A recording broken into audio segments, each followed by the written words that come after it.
ثم أرسلنا موسى وأخاه هارون بآياتنا وسلطان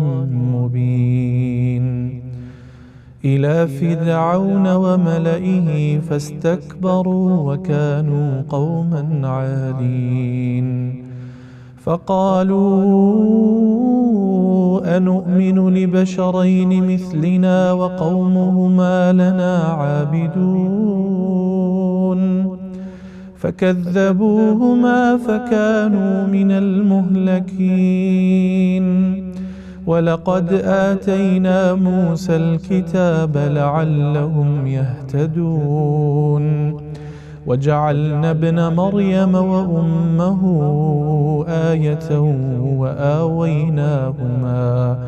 وآويناهما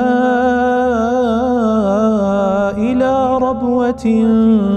ذات قرار ومعين يا أيها الرسل كلوا من الطيبات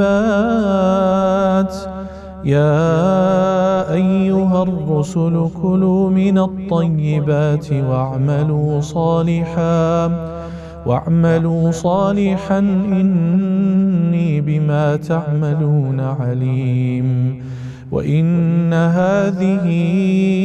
أمتكم أمة واحدة